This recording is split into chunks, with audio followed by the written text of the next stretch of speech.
This is Pamela Kuhn, and the curtain is up on Center Stage, the show about the arts and the artists behind their work. Well, folks, this show is about Star Wars. So let's make the jump to light speed. You know, after that intro, there's nothing better. So all I've got to say to you right now is, I'm speaking of the entry to the holidays of 2021 as a chance to rekindle your love of the Star Wars collection of films. And if you are one of those rare people who have not, as of yet, watched a Star Wars film, anime, Lego production, The Mandalorian, or upcoming and existing numerous spin-offs, perhaps it is just time to imbibe. And I mean, while you are sitting in between the turkey and the dessert, perhaps you could try to take a new look into the Star Wars universe. Everyone who knows me realizes that I am devoted to the Star Wars cult. I am excited about the release of the upcoming Obi-Wan Kenobi series, and I'm looking forward to the Book of Boba Fett. I can never see too much of their magical and mystical universe.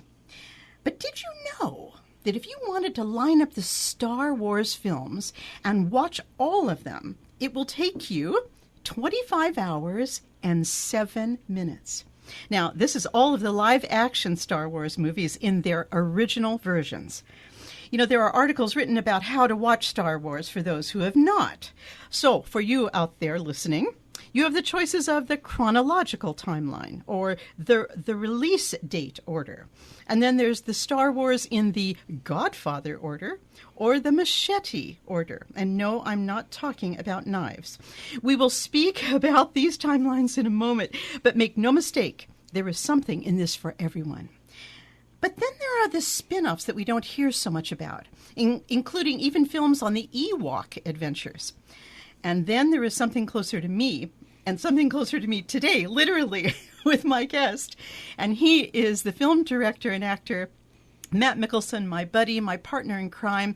And he has conceived, directed, and acted in the Han Solo Chronicles, which he's been working on for several years. What could go wrong, right?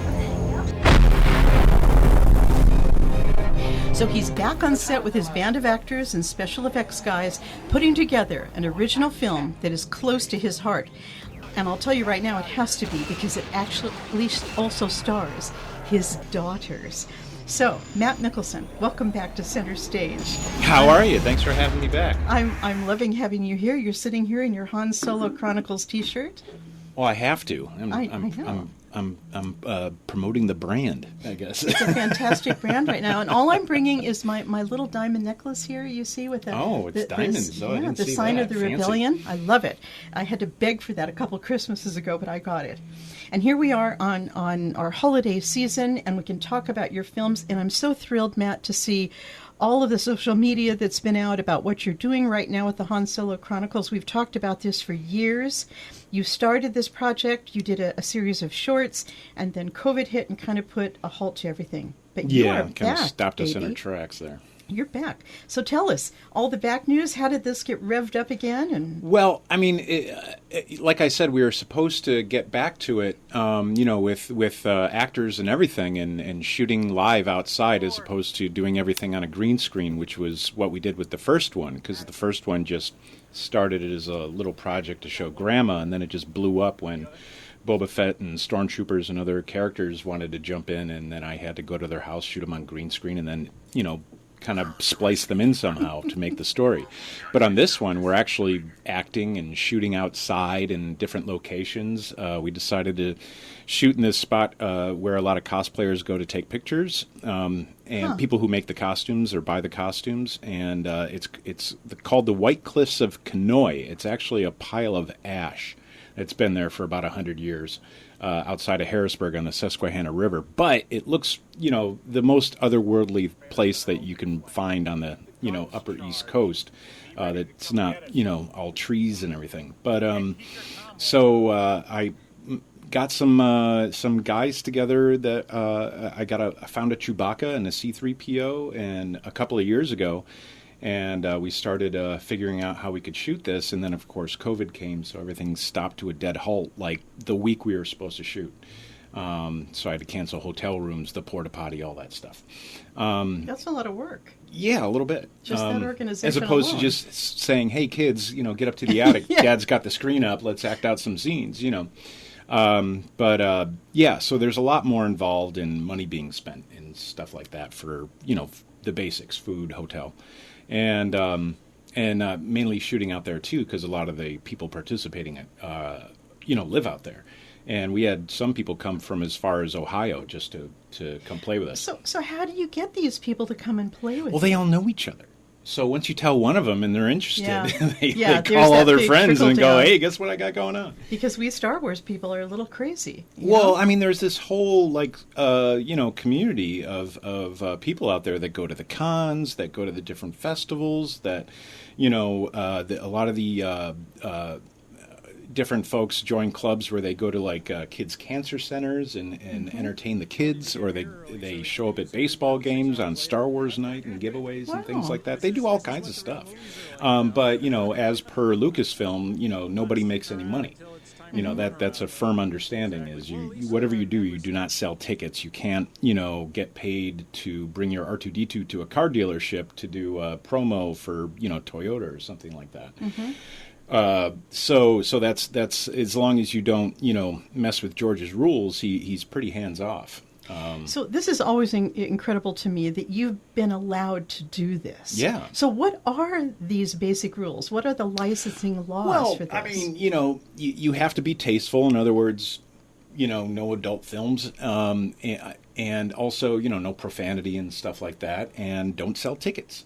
But have fun showing your friends on the YouTubes and the internets or different film festivals and stuff like that. But you do not own it. But you can actually use like the original costumes. sure. There doesn't have to be any difference. Exactly. And what about music and that sort of thing? The music is a tricky bit because John Williams himself borrowed from Debussy and a few other maybe a little Brahms, and I forget the main guy that he really lifted from. No. Let's get this straight. But, No. He borrowed a little bit from Strauss. Oh yeah, a lot of it from Maybe Strauss. a little bit from Mussorgsky, little Russian here and there. But actually, I hate to even say that because he's But such that an was when incredible it was still composer. a kids' movie that was going to go nowhere, and its only competition was Herbie the Love Bug. He didn't think, "Oh, I got to write something masterful." It's like, nope, just a dumb kids' movie. Just give us something cool. Right. I'll just lift from Strauss. That's good. That'll work. But if you've ever listened to Gustav Holst the Planets, Yeah. there's a lot of that kind of feel in John Williams' Yeah, scores. yeah. I mean, it's fantastic. It's actually very it's orchestral. actually much like that. He uses a lot of the rhythm, but not the melody. Right. He exactly. puts in his own melody on top of the rhythm. Yeah. So basically, he borrowed the drum track from one song, and then put a new melody on top. From one song. I love that. So I we love could that. we could boil it down that From way. one song. He took the drum track from a Sex Pistols song and put a different melody on it. Richard Strauss would be rolling in his grave right now if he heard you, refer to any of the My movements drum of track! his symphonies as a song. But anyway, we digress. Hey, I want to get back to this location. So you, what was it called again? The White The Sand? White Cliffs of Kenoi. Okay, right away, that sounds like a Star Wars kind of title. Maybe. That is so freaky. Yeah. How did you find this place? Well, like I said, these guys led me to it, and it's by a working choo-choo track and a bike path and all this stuff. So there's people walking by. People were checking us out and taking pictures with Chewbacca. Every kid lost their mind with C-3PO and Chewbacca. And also, I didn't realize what a challenge C-3PO's costume is, because he can't move or see or anything. And I'm lucky he can walk. Because the thing is, skin tight, it's all rigid, and that gives him the rigidity anyway that looks right. For the part. And but he needs like brakes. He needs to take this off. Stuff breaks, falls apart. gosh. It's just a thing. Yeah. And I was just thinking of George Lucas out with a crew of 100 people watching this thing fall apart. Every other shot. And I mean, of course, And he had a laughing. few dollars to In fact, that would make a great little documentary right there. Yeah. That would be brilliant. So let me get this straight. So you've done this Han Solo Chronicles now, and you've also took a nod towards Blade Runner at one point. And Yeah. then Ridley Scott people came to you and said, No, gonna Warner Brothers came to me and said, this is great. We love it. You better stop or we're going to take your house. Yes, that could be bad. Yeah. That could Well, be bad. the army of lawyers they have with different firms, but they basically called me to feel me out to see if I was going to be a problem. Because once I said, because they said you need to stop because people think you're us, and we're. This was 5 years before the movie even came out. But that's a compliment to Really? you that you're actually doing such good Well, work. I mean, I said, hey, can I come work with you guys or come, share some of my ideas? And like, no, we'll just take your ideas. Thank you. yeah, You know? we're going to send Bubba around. Basically, the lawyer confided in me saying, we don't want to pay a writer $5 million and then have you come in for no dollars and blow our ideas Got out it. of the water. Okay. So it's more of an image thing. So if you could just, go away, that'd be great. Go away into the ether. But I mean, and I know they were feeling me out because when I said, "Can I keep it, on the internet for the actors so they could show, they could use it for their reels or whatnot?" And they're like, "Yeah, sure." Like, okay, But at the time, I didn't feel that it was necessary to pursue something that I didn't know, and then also, that they were actively looking at me. So I mean, in hindsight, I just should have just changed the name and finished it, in some of the lines. But at that time, Could've been I just interesting. didn't have the energy to Right. redo everything. But you now know? you've got the energy to finish Han Solo Oh, yeah. Chronicles. Yeah. So how did you come up with this original story, and when does this take place? I talked about the timing, Yeah. about the timeline in the chronological order as compared to like machete order, which maybe we could talk about in a minute. But where do you come into at the this? time, during winter break, like 2014, my kids were 9 and 12, I think, and they're like, "Dad, can we play with the green screen? We're bored." And I'm like, "Well, that's a lot of work for Dad, so why don't we do something interesting like Star Wars?" let's So make it I work. kind of forced them into that, and we just set up a green screen up in the attic, and we came up with a real thin, Han Solo and his kids are just out getting in trouble, because basic Star Wars, works. Your characters that you like, they get caught, they get away, they get caught, they get away again. Next episode. But wait a minute, when did he have time to have the children? After Return of the Jedi, when everybody's happy and him and Leia hook up, and of course, 13 years later, what do you think is going to happen? They're going to get married, have Okay, kids. so you're going your own direction here, like many are talking about right now in the Star Wars works to follow right now. Well, I mean, I'm just going in the direction that makes sense. I mean, what do you think was going to happen? That. They get married, they have kids. So Kylo 13 Ren years later, isn't it's enough? pretty probable that they have kids. And nice You know. kids. Exactly. So my kids were at the right age, and I just played Han, as straight as I could, because he's going to be a bossy dad, just like he's bossy to Chewbacca and C-3PO. He's going to be the same way to his kids. And is there some adventure at hand here? Yeah, well, in the first one, their ship gets sabotaged, and they're out cleaning up towns and setting up charities for all the towns that got destroyed by the Empire, doing their destroy everything type of rule, and so they're on basically little mercy missions helping people out, but they start getting followed by one faction that's left over to the Empire, and then they get sabotaged, they get led somewhere, then they get captured, and then they get away because someone was hired to help them out, i.e. a bounty hunter. And, and then we find out Boba Fett's behind it, actually, and then who hired Boba Fett? Most likely Princess Leia, I don't know, maybe. And so at the end, they get away. And in the next episode, it's a couple of years later, obviously, because it really is. And Han and Chewie and his kids have been going around, basically roping in all the Imperial factions that have broken off from the original Empire. Because remember, the Empire is now the Republic again. So instead of hunting them down and killing them, it's a lot easier just to regroup and say, you can keep your ships, you can keep your command, don't just do Imperial stuff. You work for the Republic now. You're literally just cops in your sector. Keep your ships. Don't kill anybody. Be nice. And if you do, we, have, a protocol where we could just shut you down and you'll starve. So be nice or starve is basically it, and so all the people that, because the empire was basically taken over by religious zealots, and all these people in the Navy were basically working for a bunch of nut jobs, i.e. Vader and the Emperor, so because they thought they were doing a good job, but then they're getting murdered at work for actually doing a good job. Not so great. If Vader was having a stomach ache, you were going to die.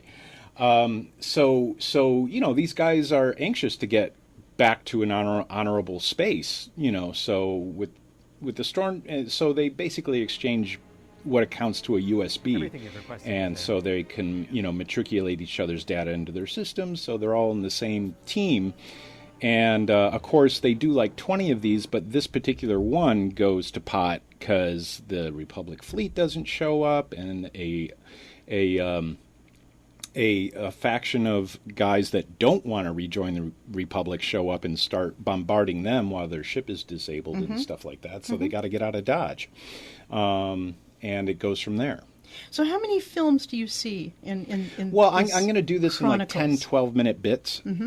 So a thing happens, and then they get away and go to another place, and then episode ends, then it picks up somewhere else. So in the next episode, obviously they're going to show up at a rebel base, and they're going to say, well, how come you guys didn't show up? And then he's going to have to, punch out the guy that said, oh, we didn't think we needed to. What? Yeah. Me and my kids are there. What are you doing? I mean, just obvious stuff. These things happen this way. They're easy plots. So the fact that you're doing it in 10 to 12 minute segments means you can put it out on YouTube easily. Well, yeah? I'm more interested in putting them out at like Comic-Cons and fan film festivals. Okay. YouTube, they could live on YouTube later. Because we are also, our old episode, which was done with my very poor special effects skills, looks great on your phone, but beyond that, it's garbage. But now you've upped the ante. I recruited a VFX guy in Australia, of all places, and he is reworking the whole movie to look like the real deal.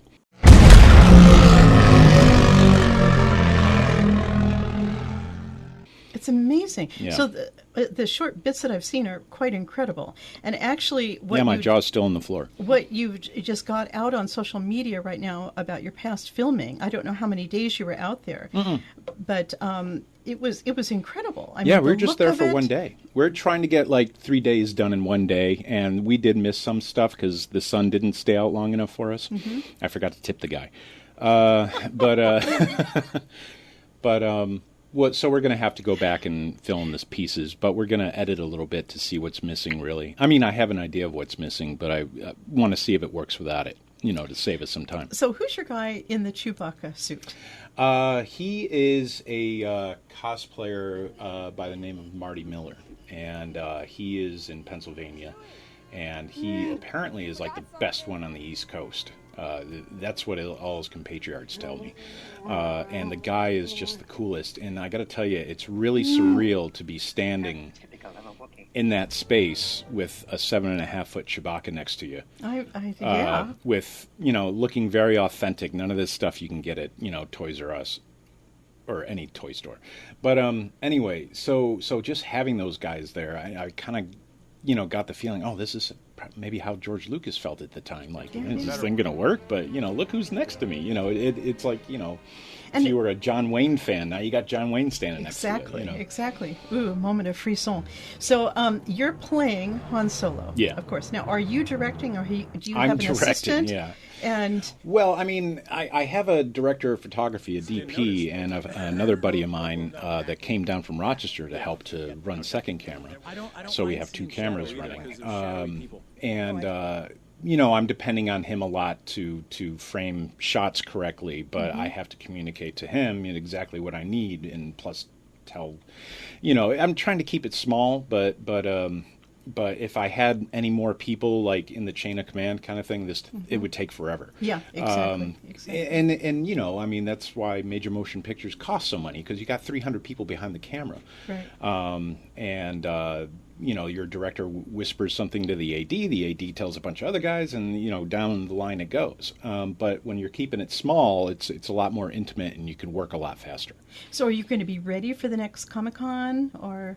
I don't know when that is exactly. It's gonna be ready when it's ready, and then we'll put it in there. I'm sitting here with Matt Mickelson, my buddy, and filmmaker and actor and cameraman. I mean, he's fantastic at his craft. He loves what he does. We both love Star Wars. I've just got to ask you the big question. How do you fund these projects? This is the ouch point. Yeah, folks. well, I mean, I like the props I've been collecting bit by bit over 2 years. Well, I know, because when you and I do Zoom Yeah. interviews, I mean, you're in your office, which is really like a Star Wars chamber. Yeah, It's fantastic. just putting the gun together is like $500, or if not more, and just to buy it flat out is like $1,500. To have a real metal 5-pound blaster. Your wife is really Not happy. patient. Yeah. We know, Lee. Well, that's why I like have an envelope that I slip a 20 into like once or twice a week. Call it my Star Wars money, or No, I'd be putting that money in the envelope and giving it to her, Matt. Yeah, I would be. yeah. Well, also credit cards help. So or I'm getting back to her for her itchy Amazon finger, because she'll order something and it'll show up before you thought about it. Itchy Amazon. You know what I is need? Scary. Yeah, There it it's is. light speed. Exactly. Oh, here it is. Done. What do you mean? I already bought it. What? It'll be here tomorrow. What? Well, I think this is mucho fantastic. I think it's great. You're living the dream. You're finally getting this back. COVID isn't going to stop you, Yeah, I'm very excited. And, the COVID was such a real big concern because, getting 20 people together to stand around and be near each other was a big no-no for the last 18 months. At least you were outside. Yeah. But I may not be working for Lucasfilm or I'm not on The Mandalorian, but you know what? Fine. I'll do it myself. Thank you very much. So I'm not in that crowd. I guess that's just the breaks, kid. I can see you on The Mandalorian. Sure. So can I. Oh, wow. But, they even hired that guy that out Luke Skywalkered them. They, when they were trying to do the, what's it called? The face thing with the thing? Yeah, the face thing with the thing. What? You're the filmmaker. Well, filmmaker, that's all computer techno weirdo Of course, stuff. that is like the magic of a computer pushing the button. It's not called FaceTime. It's Magic Face? I forget. We'll come to that. We'll get a million phone calls about this, Yeah. I'm sure.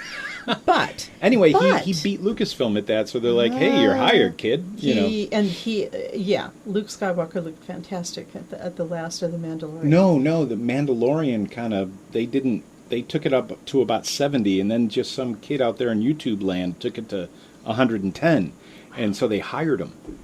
Wow. He out Lucasfilm. So incredible. they hired him. So That made his who day, knows? didn't it? Yeah, a little bit. I'm sure they're working him to death. Mom, I'm living my dream. Yeah, but it won't pay the bills. Oh, but wait, I've just got hired. Yeah. Still. This is so fantastic, man. I'm so happy for you. Thank you. Is there a part for me? I mean, I was thinking of working you in there like a bartender, like Whoopi Goldberg on Star Trek. It's so where mean. you dispense a little bit of wisdom and booze here and there, or something. Do I don't get know. a few words? Well, that's what I'm saying. You could be Han Solo's bookie. Oh, great. Well, actually, that would make sense. Actually, that would work, knowing us. Because a guy like him bets on stuff and Yeah, absolutely. Or I could Can't throw pay in a his debts. song. I could throw in a song, give out a little advice, the have a good-looking outfit. There you go. Yeah, I love it. I can't wait. like a Casablanca type thing. I can't. Yeah. Hello. Yeah, I don't have that kind of money. Okay, fine. I'll supply the costume. All right. Hey, I wanted to talk about the order I was talking about, viewing Star Wars. Have you guys heard of this? The original. The Godfather order or the No, Machete? you got to go with the original. You got to see the original magic. Well, what's interesting, a lot of people are turning things around, so they kind of wait for the big punchline with Luke, I am your father, at the very end. Or filling in, they're kind of mixing it up, the viewing, just a little bit, so it doesn't rob them, in the middle. They kind of wait till the end. And I think it's kind of interesting interesting, to shake it up like that. Yeah, I'm not a big lover of the Phantom Menace and all those because I don't know. They just felt a little. I don't know. They missed the mark. They felt childish You and I because have they talked were about they this were really before. trying to pertain to kids They as were opposed trying to get to the kids' just making a market. movie. Yeah. And you know what thrills me though? I have a friend and she's a nanny to two young boys. They're like 5 and 7. And they're so keen about Star Wars right now. Mm-hmm. And they keep saying to her, will you talk to your friend Pam because she knows everything about Star Wars. What is this character's name? I love that. And they're so thrilled. And they just got all the Lego pieces for Star Wars. So there's hope, Matt. The young ones like us, they're still coming up through the ranks. Well, let's hope so. I mean, I'm sure Disney's banking on it. I love it. And what about this Obi-Wan Kenobi? And, I'm thrilled. Ewan They got the McGregor. right guy. They They've sure had the right did. guy for years and kept stalling, and finally they're pulling the trigger. So It's very exciting. You know. Really, really exciting. I love get it. maybe they're waiting till he's 65, like Alec Guinness. He's got a job for life now. Well, yeah, that's the. Well, he's been chomping at the bit to do it again since 2000. So, and everyone's like, oh, we don't know. So, are you going to pull out the Disney Channel for Thanksgiving and Christmas? Have some good looks, or Yeah, we have You gonna have some our fun? our quintessentials that we go to. Our anything else on viewing that our Elf listeners need to and know? Christmas Family Vacation are the first two out of the Oh box. God, I've heard that before. Yeah. We've been yeah. through this.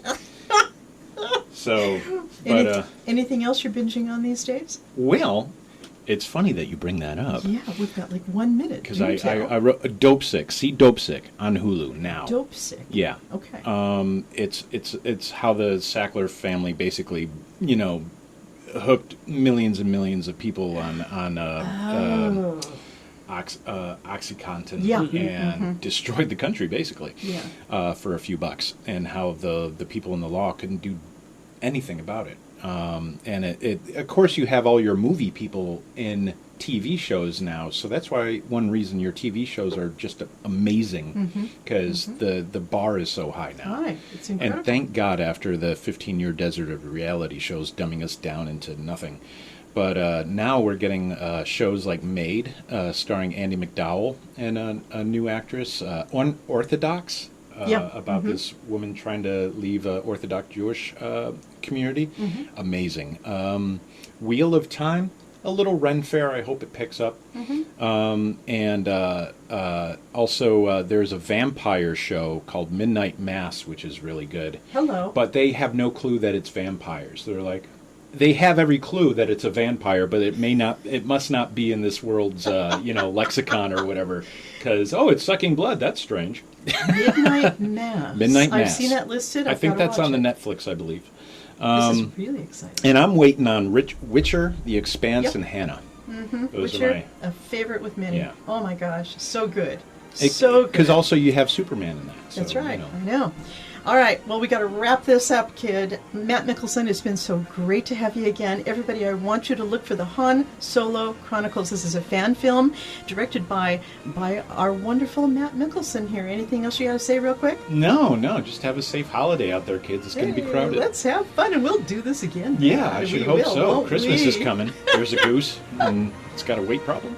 Yeah, it's going to be eaten. Okay, everybody, I want you to stay safe out there. Go to my own website, Center Stage with PamelaKoon.com for more information. And be good to yourselves and have a great Thanksgiving. This is Pamela Koon, and the curtain is now down on Center Stage.